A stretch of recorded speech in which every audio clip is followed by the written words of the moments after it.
68 by BetRivers. We are the three-man weave here to take you through another fantastic slate of college basketball. But first, as we always do, let's get some takeaways from the boys here, from Matthew, from Jim, a little bit from Kai as well. Matthew in Florida, still wearing the lovely hat. Takeaways from yesterday, good friend. It's amazing how simple it is to handicap the Big Ten, Kai. You just bet on the team that's playing where their institution is located. So we call that home in this business, Jim. The other team's on the road. It's really that simple. Indiana is just kind of can't really say they deserve to win that game when you're down 19 and a half or whatever the margin was, but obviously some fishy whistle late there at Wells Shrine. Wow. Yeah. Come on. The technicals, though. Don't get technicals. Woodson didn't deserve a tech. Come on. I saw some good tweets. Like, Fran McCaffrey is like yapping up a storm every day on the sideline. Woodson says one thing, he loses cool. I don't. Come on. Have thicker skin. Have thicker skin, Zebras. I feel 0% bad for the Hoosiers who were getting boat raced for. Yeah, they got it. Was first half lost that game. I agree.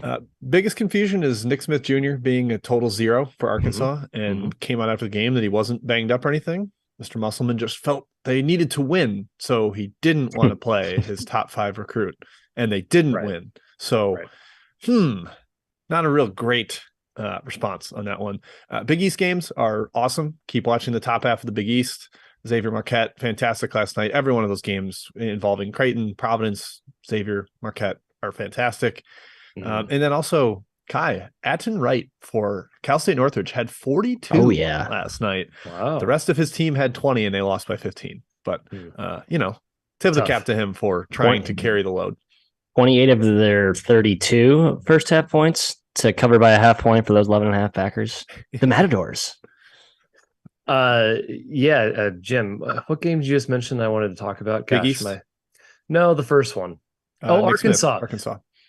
Total coach speak. Musselman, I don't believe a word he said in that interview. That was probably him firing back and being curmudgeon after the loss. Or potentially covering for the injury, maybe. Covering for the player. Like, throw the bullets at me instead. I could see that being the case. Yeah, we'll see. Takeaways for me. Tennessee. Still good, guys. Don't worry. Tennessee's good still. Don't worry. No one panic on Tennessee. Northwestern. Matt mentioned it. Second place in the Big Ten. Sole possession of second place. That's nuts. Didn't expect that to happen. They're ranked 8th in KenPom in the Big Ten. Pretty funny stuff. Best backcourt in the league, Kai? I'm going to say no without thinking about it, Jim. I'm going to say no. Let's get into today's action, though, with a couple good backcourts, actually. Purdue at Maryland in the Big Ten. Purdue laying 1.5 on the road. Matthew, you said Big Ten home, just take the home team. Are you taking the home team here? Yeah, 62-38 on the year. So it's pretty good. I don't know what else to say at this point. 62%. There you go. It's amazing. So, 18% ROI, Jim. Not a big finance guy, but my portfolio is quite strong to quite strong. It's not 18% strong. So, again, I'm sorry, it's a broken record at this point, but it is what it is. I guess you want to give a matchup take, I'll throw one in. I think the versatility of Maryland can certainly pose some issues to Purdue. I know you're more of a Purdue believer in these guards. You could argue they're hitting a wall, a younger freshman wall. Teams are learning to kind of scheme against the ED dynamic. I don't know. I still think Maryland wins tonight solely because of the home spot. Yeah, agreed. Maddie, let's get you to crank it down just a hair. Am I too hot? Too hot. Thank you. Yeah, Thank you. You're a little hot. Panda. You're hot on the mic. The first meeting was totally bricktastic. Neither team could shoot whatsoever. That was kind of the main storyline. Edie still dominated, though. He's going to. If you don't double him consistently every single time and force them to shoot over the top, he's going to score like crazy. And he's even better as like a roll man than I think he gets credit for. People think you just, throw it to the block, robotic turn, right hook. Like he's actually a lot more versatile than that. And that could give Maryland problems. But Kai, the big angle here is like Matt said, home. Maryland is 10-4 against the spread at home. Yep.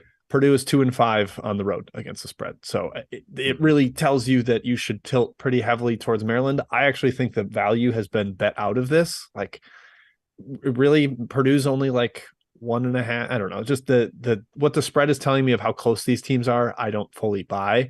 Yeah. I think it is very baked in that people love Big Ten home court already.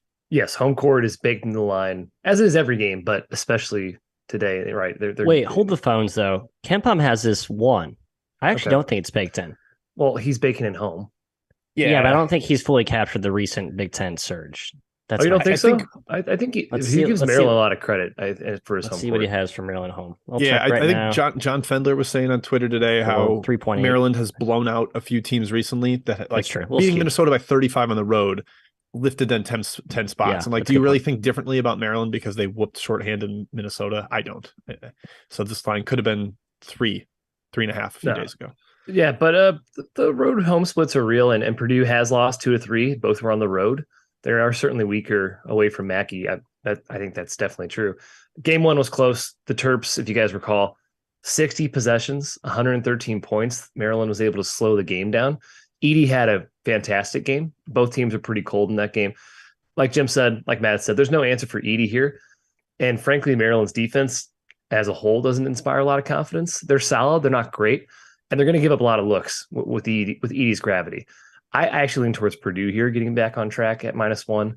I still think they're significantly better than Maryland, but it is Big Ten home. I stayed away.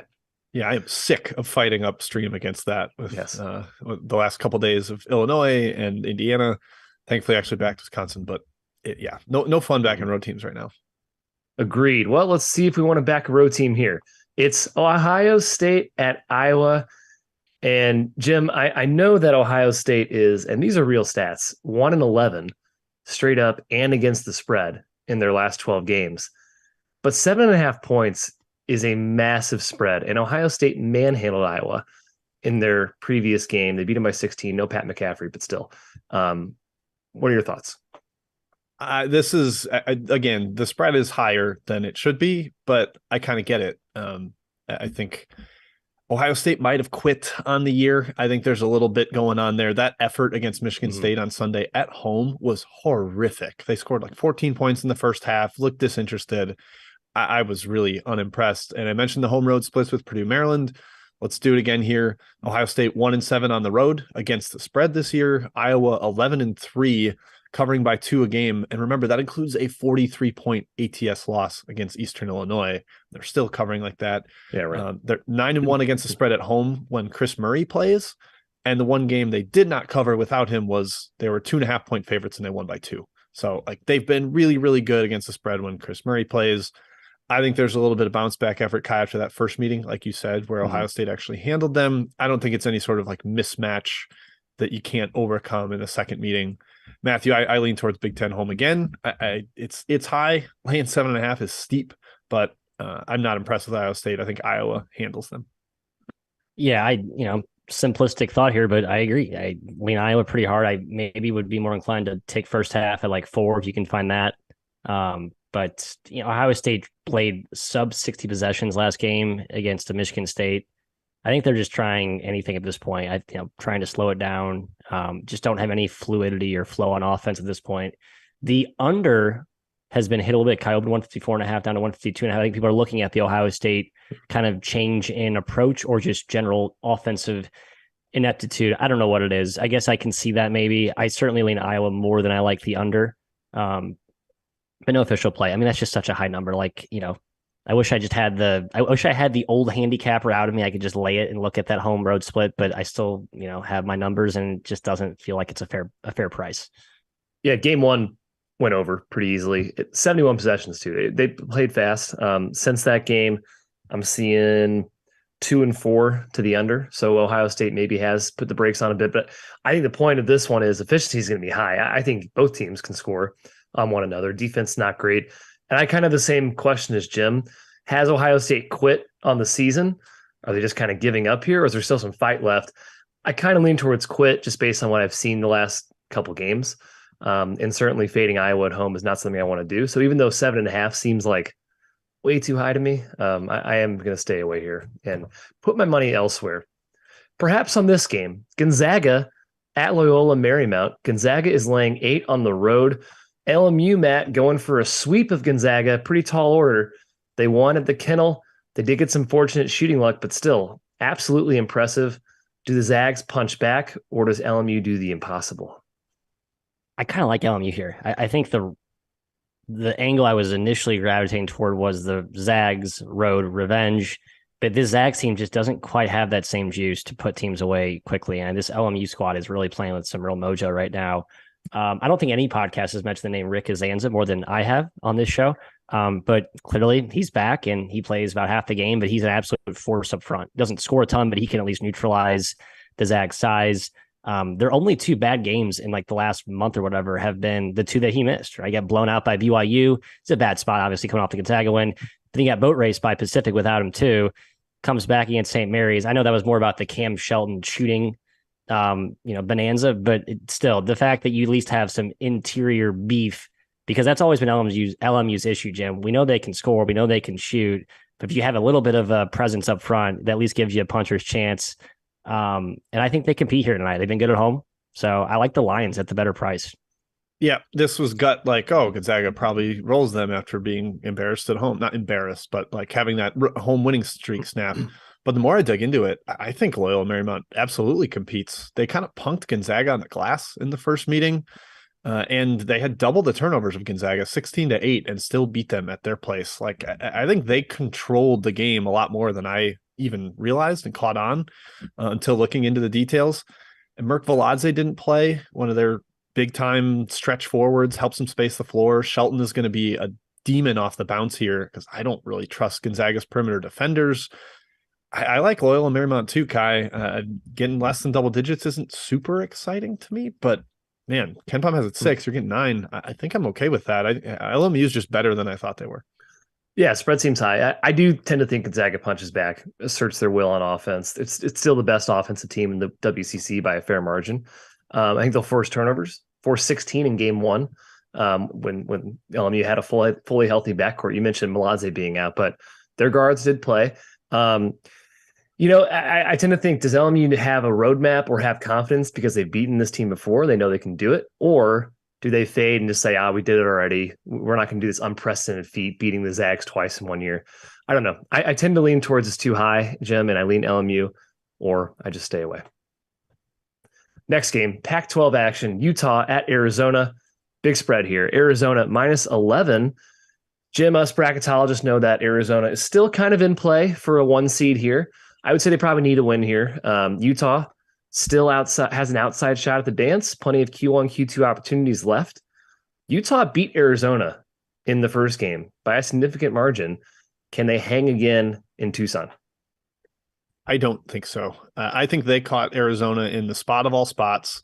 Arizona coming back from Maui and then going to elevation. They shot 4 for 28 from 3. I think it was perfect setup for Utah there.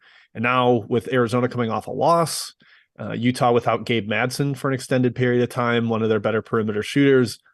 I don't like this one for the Utes, Matt. I love Craig Smith, and maybe he kind of junks it up and figures out how to keep it close, but I lean heavily towards Arizona, both first half and full game, just from the spot and the memory of that really, really disappointing effort at Utah where they were just the worst travel spot you can imagine. Yeah, I'm obviously partial to Craig Smith. So when I see 11, I'm a little bit tempted here, but I've also been partial to Arizona. I've been kind of the defender of this team despite some serious defensive issues that have kind of blossomed on the perimeter. We talked about how we don't always trust their guard play, a little bit erratic. But I get numbers about right, Kai. Open at 9.5 up to 11. I think that's probably where it should be. Some money on the under 147 down to 146, 145, but nothing profound here. I'll be honest. I'll kick it over to you. Give us a hot take. Give me a hot take. I don't know if I can get really hot. It was a good spot, but Utah also has a lot of size, and Arizona's not super used to being kind of equal in that department. And Tubelis was 6 for 15 in game 1. Ballo was pretty dominant for sure, but Utah out-rebounded Arizona. Carlson was excellent, and he has the ability to stretch the floor. He can bring Ballo away from the rim, which I think is pretty important on the Utah's offensive end. Arizona was 4 for 25 from 3 in game 1. That probably changes things. Utah does defend without fouling. That's key against Arizona. I think 11 is too many points. I think they can hang around here. You are going to get a quote-unquote angry revenge spot Arizona here, but double digits is a lot. And Utah has a lot of motivation in this game as well. So lean towards the Utes ever so slightly. Chat Mob Part 1, Matt. Hit us. Wow us with your Chat Mob abilities. Jim, I usually do. Jim, we're going to go obscure to start us off. Creepy Carl, Tennessee Tech Lindenwood is the inquiry here. I cannot figure out this conference for the life of me. Please show me illuminate some insight here. Current spread sitting at a touchdown. Tennessee Tech laying 7 against Lindenwood. Your thoughts? I can't say I have a lot for you here. Both these teams have been kind of up and down. I thought Tennessee Tech maybe was onto something this year, and no, it has not been the case. Last couple of games been sort of disappointing, especially at Tennessee State. I thought they had a chance to compete there. At home, maybe I lean towards them, but I don't have a good read on these at all, so do not take any of my opinions strongly here. All right, noted. I won't then. Mr. McKeon, Michael Zhang, UTEP, UAB. You know the Blazers are a different team with Jelly Walker back in the mix. UTEP took them to double OT in that first meeting. What do you think happens here in the rematch? I don't know. I lean towards UAB. UTEP's inability to score. Yeah, it's maddening. Just every single game, it just kind of puts them, I think, a little bit behind the 8 ball, especially against a team like UAB that can get ferociously hot and has by far the most talent on the floor. So lean towards UAB, not strong. UTEP is the Mississippi State of the CUSA. Yeah, just horrific shooting. Yes. Good coaching can only carry you so far. I still look at that roster and I don't love it for my Miners. Jim, Memphis, UCF. We'll be talking about that, I believe. It's coming on the outline right after that. So a lot of takes on that one. Another one from Merrimack, Hartford. That's a best bet. Wink, wink. Stay tuned. Will Herman, Kai Ray. UNC Wilmington, Drexel, the Dragons. Short spread here against Wilmington, who has been more vulnerable, I would say, the last few weeks here. Basically, a pick of some money coming in on the road. Seahawks. What are your thoughts? Yeah, the Drexel Dragons have been competitive, really competitive, way better than league play than I expected them to be. So they kind of scare me a little bit. I do always lean towards Wilmington in these Colonial games, but they have been the same team away from Trask. And I don't know if Noah Ross came back, but he's clearly affected them being out of the lineup. So if he's out again, I'd probably just stay away. Yeah, it seems like Ross is out long term. No Bergens for Drexel. I still like Wilmington there stubbornly. We'll see if that is idiotic. How about from Wonka? Is UCLA laying 2 touchdowns, too many against the Tree Kai, who are playing better ball? Talented. Buy low are the Tree? I don't buy it, but is it too many points? I don't know. I'm kind of on the fence on this one. I think the line's about right. I don't buy the Tree whatsoever, Matthew. Stanford. Maybe it's a low possession game, though. Low enough to where 13.5 points is too much to cover. Probably lean that way. Yeah. Yeah. I think Stanford shot 10 for 18 from 3 last game. I think that was aberrational more than a trend. Another similar West Coast large favorite, Jim. Aaron Marshall asking St. Mary's. They lay the wood to San Diego and the Fighting Steve Lavins, who I'm giving up at keeping track on who's playing and who's not. You have a better feel there. Does any of that matter, though, against the Gales and their precise offense? Probably not. I think, you'd like to have a full deck of cards if you're San Diego, but I don't really think it matters. I think St. Mary's crushes them. And a reminder, the tiebreaker in the WCC is net ranking. So there is heavy incentive for if you can blow somebody out, you want to beat them by 40. It's a great point. Actually, might be another good feather in the Gonzaga cap tonight for those of you who buy the full throttle. I saw some people talking about that. I kind of like that. Northern Arizona at Eastern Washington, late one here from the Paris. Eastern Washington's been a mini juggernaut out in that conference, Mr. McKeon. Yeah. NAU, I think they have backdoor potential, but they don't guard anybody. So I like the over. That's what I'll say there. 151. I like the over. Yeah, lean over. Both teams score. NAU doesn't play defense. I'm not fading EW, man. They've been incredible this season. They're still undefeated in the Big Sky. That's nuts. Good for them.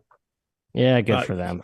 Eastern Washington shooting 65% from 2 in league play. Like 65%. It's insane. Get buckets, man. They get David Riley can coach. They get great looks. Yeah, he's the mini Shantae Liggins. They know what they're doing.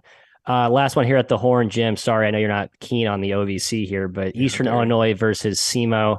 I'll throw you one more. Red Hawks versus the Fighting Marty Simmons. Thoughts? I mean, just gut sense is SEMO. I'm not a buyer of this Eastern Illinois team. They've won 2 straight. Somehow they won by 11 at SIUE. I certainly can't explain that result. Scored 84 points on them. It seems like Eastern Illinois is willing to play fast if you are going to play fast. And SEMO is certainly an up and down team. So slightly towards the over. And I just think SEMO's better. Yeah, money on the over. Just going to say 3 points from the opener up to 151.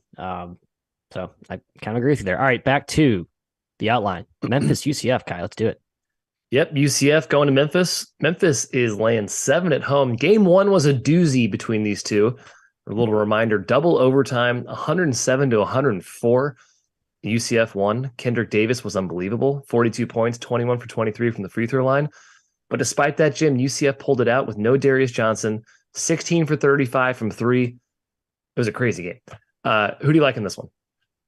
I kind of like Memphis. UCF seems like they're trending back towards reality. They're one of those teams that had insane 3-point shooting defense numbers early in the year, kind of like Tennessee, and that has really come back to bite them. They're also playing faster offensively in league play. 7 of their last 9 games have gone over. The other 2 that didn't actually push. So 7-0-2 to the over recently. Seems like an actual trend there. My numbers indicated under here, Matthias, and the more I dug into it, it was like, no, don't you dare bet an under with what could be a foul fest with the way Memphis plays and UCF's just recent trends.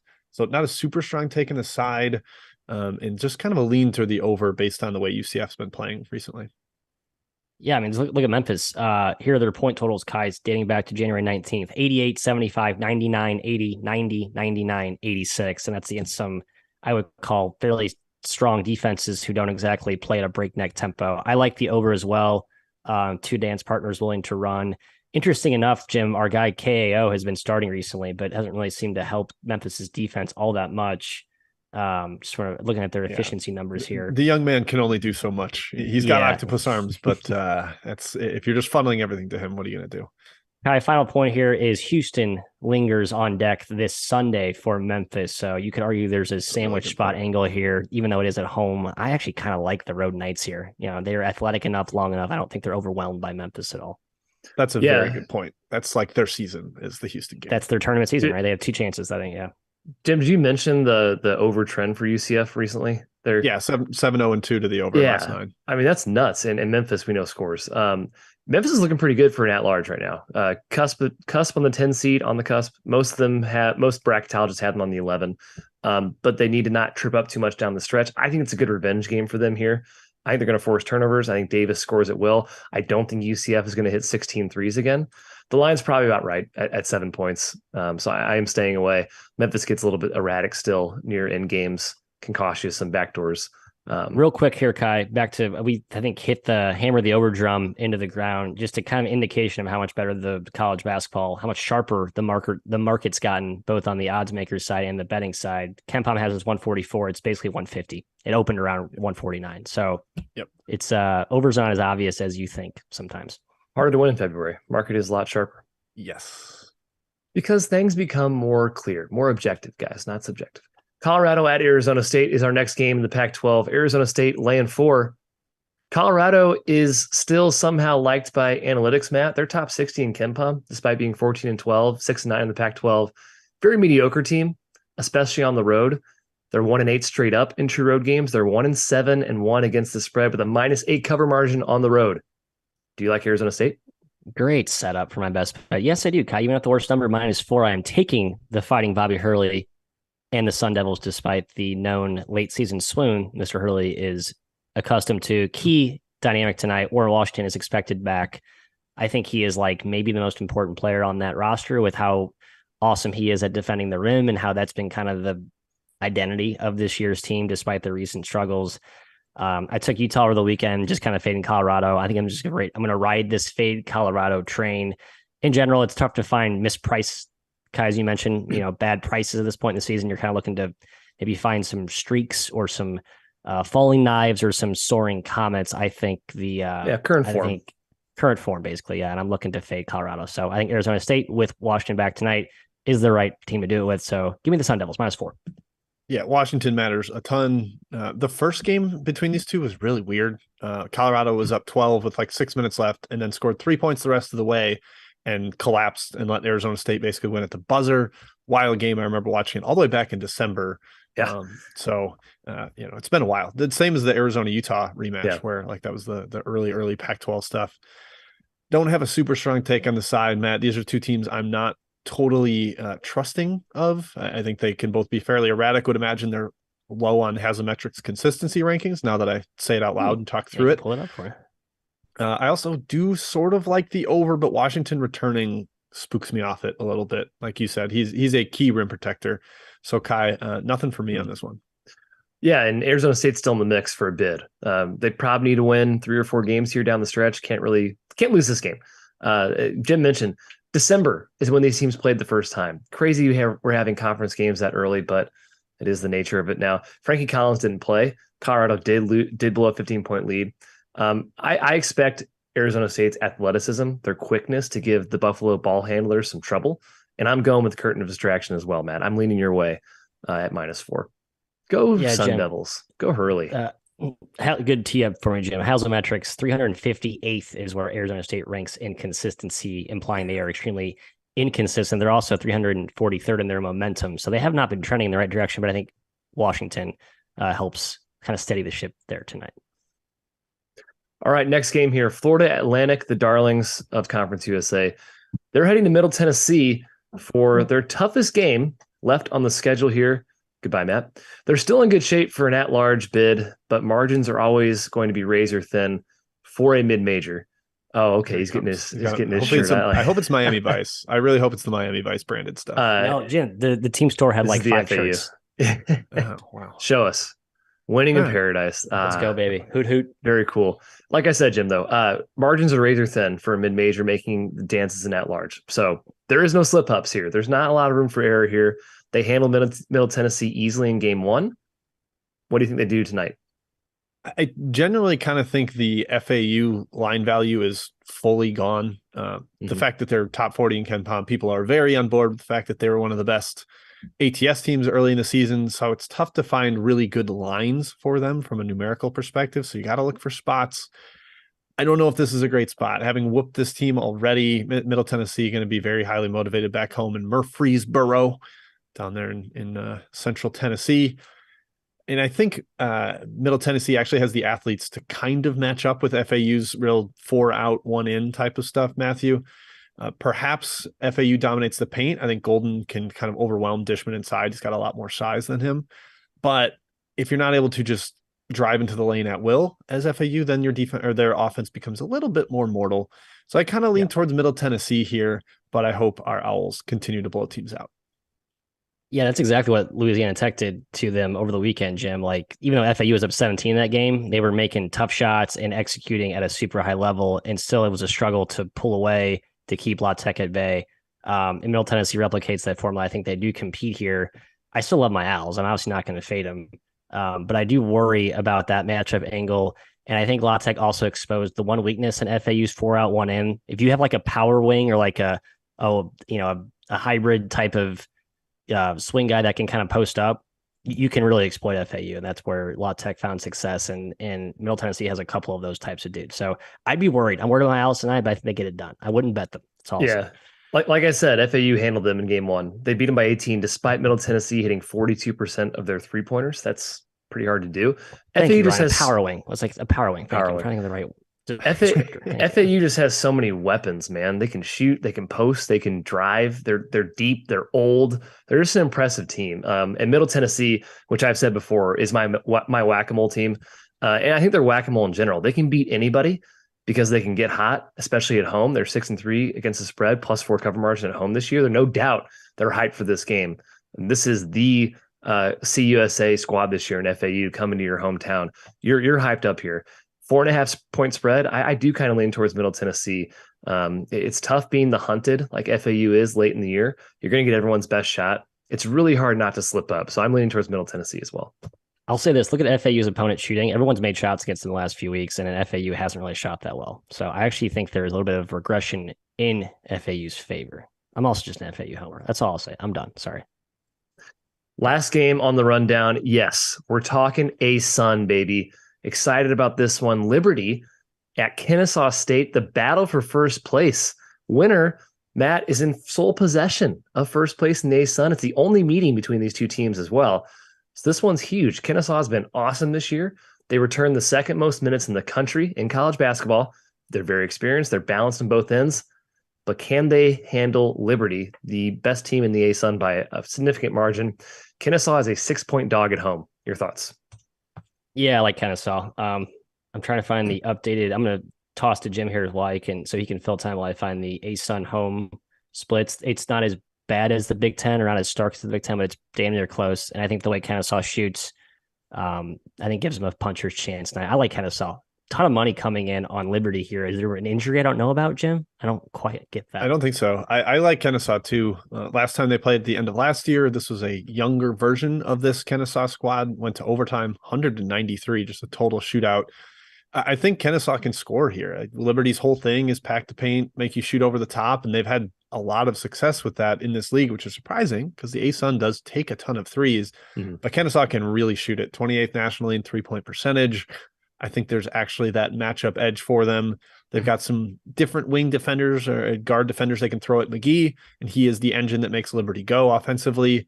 I don't know that Kennesaw is going to get beat up on the glass by Liberty. No. And I also have a Liberty to win the ASUN ticket that I'm stressing about, Mr. McEwen. So we'll see how that goes. I just think based on matchup and the numbers are slightly a little too high. I lean towards the Owls.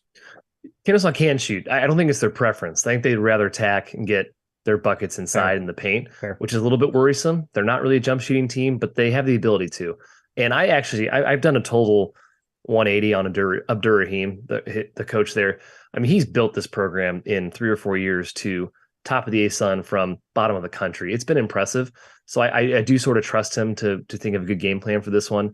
Liberty's just tough. They handle the rock. They're not going to be fazed by Kennesaw State's athletic long perimeter. They have Darius McGee, one of the best players in the country, period. But I do lean towards Kennesaw at home. This is arguably the biggest game in program history. And 6.5 points, that's a lot. At BetRivers 6.5, I like Kennesaw. Jim, I can't do math very quickly. Here's what I will tell you. 7 of the 12 ASUN teams have a cover margin at home of 5 points or greater so far this season. Like that's ASUN home is still very good. Yes, correct. Kennesaw 6-2 at home against the number with a 5.3 cover margin. Is that in conference games only? Lante's saying Kennesaw is 8-2 against the spread at home, but Liberty 3-7 against the spread on the road. I don't know if that's 100% correct. He sounds right. I think directionally, he is full year. I have conference. I think. Okay, yeah, data. That's weird. Tells a decent story, kind of like we were talking about with those Big Ten games earlier. I get it. All right, let's hit Chat Mob Part 2 before we get into our best bets. What do you got, Matt? There's not a lot, fellas. I'll be honest. Bill Murray. William and Mary, Bill Murray, William and Mary. You know what I was going for. They're playing Stony Brook, Mr. McKeon. You've been at Stony Brook. You've been involved in a lot of Stony Brook games recently. Any take on this one? I think Stony's laying 4. Yeah, it feels a tad high to me. I like Stony Brook with Stevenson Moore back in the lineup, but William and Mary's no slouch, and these teams are probably equal on neutral, so 4 points seems a little bit high. It's William and Mary very hurt right now. No Jeffress, no Collier. So Collier and I think there's 2 guys out. They've been really banged up. If they're banged up, I'm not taking William and Mary. Yeah, I'm at William and Mary. I like that team, and they did not cover for me in heartbreaking fashion a few too many times. Jim, how about a Southern Miss at Southern South Alabama? Basically a pick right now. I don't love Southern Miss away from home, but I kind of think it's a little short. I lean that way. Yeah, feels a little short. I think the time to fade Southern Miss was that first game after the big home win, Matt, like you talked about. Monroe got inside that number. Now pick them. Maybe South Alabama's pretty hyped for this one. They just coasted through the Hartford matchup on Thursday, and that darn under pushed for our best bets on the show here. But I could see South Alabama throwing in some junk defenses that mess with Southern Miss a little bit. So I'm backing off there, staying away. I couldn't have less of an opinion on this game, but maybe you do. Idaho hosting Northern Colorado. Vandals are laying 1.5. I like Northern Colorado, but I've liked them a few too many times this year on the road and not liked the results. Thoughts? Northern Colorado's laying 1.5. They're favored. Oh, is it flipped? Okay, I'm sorry. Yeah. Come on, chat, Mom. Northern Colorado should be light years better than they are this season. They returned almost everybody from last season, a team that was competing at the top of the Big Sky. Now they're at the bottom. They've been terrible. Their defense is brutal. Having said that, they've been playing better lately. I trust them more at home than on the road, but I do lean their way. Yeah, over Matt, absolutely. Idaho should score in the post all night. Northern Colorado's guards are no defense categorically will be better. No defense will be played. Optional Matador defense, as we call it. One more from Harry, who sent me a nice little list of games. Jim, how about Asheville Radford? Fun one in the Big South. Bradford's the better team, but Asheville has the best player in this game. Asheville won the first meeting. Radford revenge -4. Highlanders.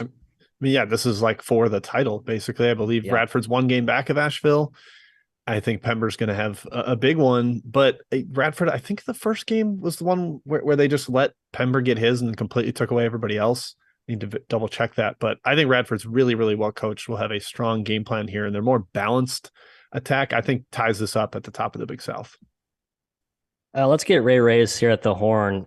Interesting matchup, Kai. Tons of market movement. UMKC now a dog at North Dakota State. They opened as a favorite, so big money coming in on the road. Bison. The Roos are the ultimate whack-a-mole team for me. I don't know why you'd bet a game involving UMKC, but maybe you have a better read than I do. No, I have not been able to figure out UMKC at all this year. I talked to Menzies this offseason too. I still can't figure this team out.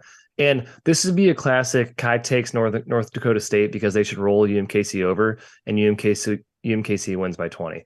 Yep. So I'm staying fully away from this game. The Summit in general has been tough this season. Tough to figure out.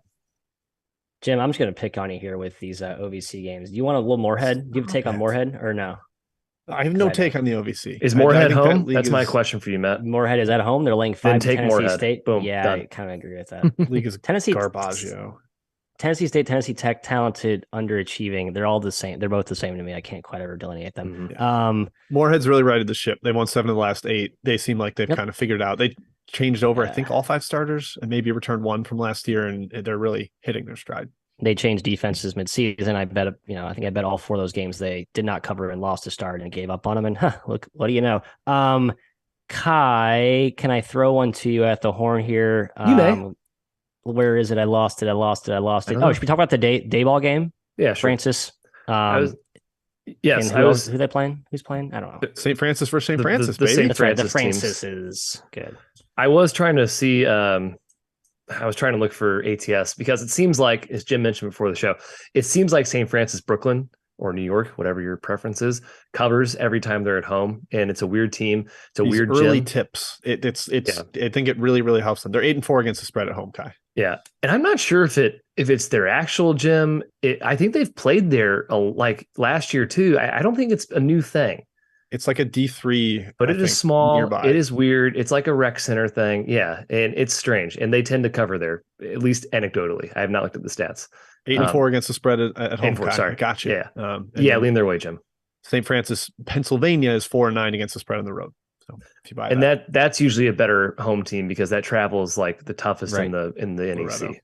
Yeah, the Red Flash are the only team with the legit, I would say, home court in that conference. They need Jay-Z to open up give them the keys to the Barclays, help our Terriers get a real home court there. How about Matty Balte asking about Tennessee Martin, SIUE? Jim, I'll give you a pass from OVC action. I like the over in this game. I think there is points galore between my Cougars, Kai, and what used to be my Skyhawks. I've kind of abandoned them this year. You're going to Jim or me?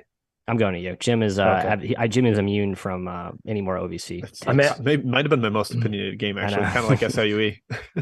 I got Jim likes SIUE. Now. Who's home? Tennessee Martin? Yep. Tennessee Martin, I think. Tennessee Martin. I'll pull OVC home has been has been excellent, I think, this year. You want data? I have data. How about 28-16 in conference so far this year? That's a 21% ROI. Not too bad. Again, better than my portfolio. Not enough games. Not enough games. 44 total. I kind of agree. Yeah. We'll workshop that one, Matthew. Yep. Yeah, please do. Well, I'm looking at Bet Labs. Come on, Action Network. Get your just go to team rankings, man. It's way faster. You have to do math and it's tough. Okay, how about Oral Bob, Jim, and Houston? Large favorites. I like them both. Any take?